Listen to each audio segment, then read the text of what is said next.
Allez, de retour sur guidarthrose.com avec Denis. On s'intéresse à des exercices d'auto-étirement de la cheville et du pied pour lutter contre l'arthrose.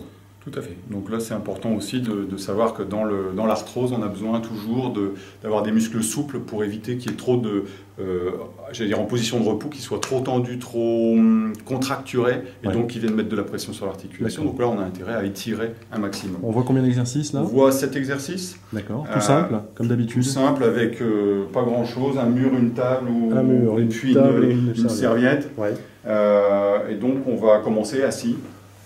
Très simplement, alors là, avec rien, sinon vous et vos mains. Donc vous pouvez positionner, alors si c'est possible, c'est toujours pareil, on va vous montrer des exercices qui vont être réalisables si vous avez un problème avec votre genou, éventuellement on pourra étirer autrement. On va commencer par un étirement ici de la cheville en flexion. Alors il me semble qu'on avait vu déjà ce genre d'exercice dans le cadre des automobilisations. Quelle est la différence? Alors la différence, c'est qu'on va venir posturer, c'est-à-dire étirer justement et maintenir la position. Et donc on va chercher à gagner dans le sens du mouvement où on force. Combien de temps on maintient? Alors là, c'est un peu au feeling. La base, de toute façon, c'est 5-6 secondes, ça, de toute façon. On peut aller jusqu'à 10, 15, 20. Et on voit parfois qu'on sent qu'on est en train de gagner. Donc là, allons-y, on continue et on rajoute un peu de force. Il faut y aller doucement, sinon on peut y avoir une réaction de défense du muscle. Et là, on voit qu'on est donc dans la cheville, mais aussi dans les orteils. On est en extension d'orteil. Là, on tire. On est sur des petits muscles qui sont dans la jambe et aussi évidemment dans le pied, mais principalement dans la face postérieure de la jambe. Alors, on travaille très très peu le mollet parce que le mollet est multi-articulaire et donc le genou étant plié, on l'étire assez peu. On l'étirera plus tout à l'heure. D'accord. Donc là, voilà, flexion de cheville. On va faire la même chose, mais dans l'autre sens. Là, ici, on va venir étirer, vous voyez, toute la loge antérieure de la jambe. C'est super agréable à faire. On le fait rarement, donc quand vous allez voir, vous allez le pratiquer, c'est très agréable. Et qu'on ait de l'arthrose ou pas, d'ailleurs. Exactement. De toute façon, on a toujours beaucoup à gagner en ayant des muscles souples. C'est pour moi un gage de vieillissement en bonne santé, en fait. D'accord. Quelque chose à faire, par exemple, quand on est dans un automassage du pied, on peut se permettre de rajouter des exercices comme ça d'auto-étirement. Tout à fait. Associer les différentes techniques, oui, c'est très intéressant. Et là, on voit donc extension de la cheville et en même temps, on vient étirer les orteils. Alors, vous voyez, c'est à peu près un doigt par orteil. Vous positionnez sur les phalanges et vous allez chercher toutes les phalanges et vous les étirez là en flexion. Voilà, flexion et extension, cheville, pied, orteil. On va pouvoir vous montrer aussi, donc, si jamais vous avez un problème, vous ne pouvez pas plier autant, finalement, votre genou. On va vous montrer ici la possibilité que vous pouvez avoir avec une serviette de venir chercher le pied et les orteils, mais de toute façon, on va avoir surtout une action sur la cheville ici, en étirement. Et on est en étirement ici en flexion de cheville. Alors, encore une fois, pensez à pas trop tirer avec vos bras, parce que c'est quand même un mouvement qui demande de la puissance. Servez-vous de votre poids de corps, donc vous vous redressez bien, vous mettez votre tension sur votre serviette, et c'est vraiment ce mouvement-là qui va venir tirer. On le sent là, par contre, beaucoup plus dans le mollet, évidemment, puisque le genou est en extension. Et voilà, on est en étirement, donc vous voyez le travail ici. Et pareil, on maintient ça. Et on maintient, voilà. Et on sent parfois, on peut même venir, pourquoi pas, contracter un peu le mollet contre la résistance, puis relâcher. Et là, vous verrez que vous allez gagner un petit peu. Ça s'appelle du contracter, relâcher. Vous pouvez faire des petites contractions contre la résistance de 3-4 secondes. Et puis vous relâchez et vous continuez votre étirement. Parfait. Voilà.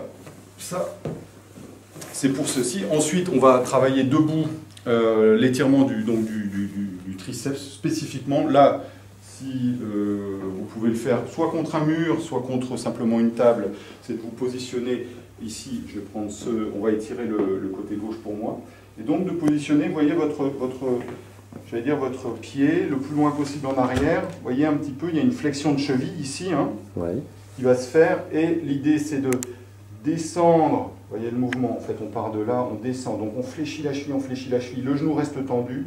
On essaie de garder le talon bien au sol. Et bien sûr, la tendance, ça va être de faire ça. Mais pour étirer, c'est justement de maintenir le talon au sol. Et là, on étire vraiment très très fort le haut.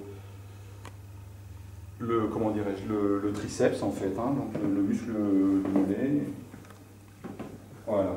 Tout simple contre une table, histoire Très simplement. de se maintenir. Et vous avez certainement chez vous, il y a de bonnes chances pour que vous ayez chez vous une marche d'escalier, Oui. ou un step, parce que maintenant on voit beaucoup ça chez les personnes. Et donc là c'est la même chose pour étirer le triceps. Alors je vais me mettre de ce côté-là pour le montrer. Donc on se met sur le rebord de la marche. On se met sur le rebord de la marche.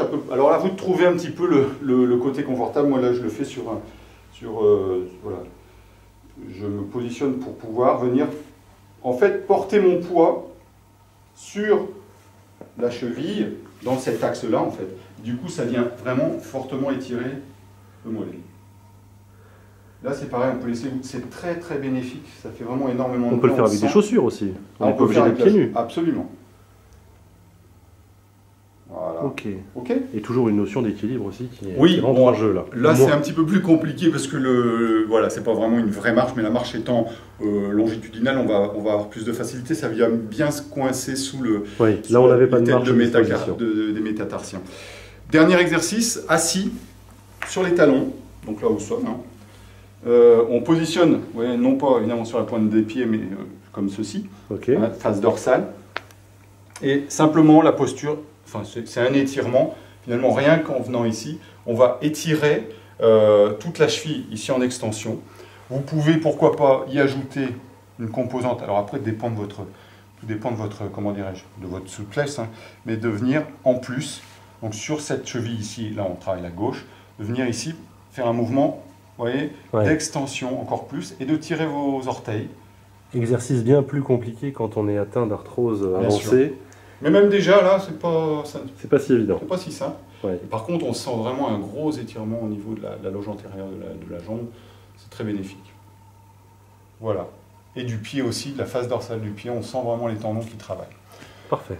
Voilà pour ces auto-étirements de la cheville du pied. Bon, vous qui nous écoutez, mettez en application, on vous le répète à chaque fois, mais sans ça, rien n'arrivera. Mettez en application, dites-nous ce que vous en pensez.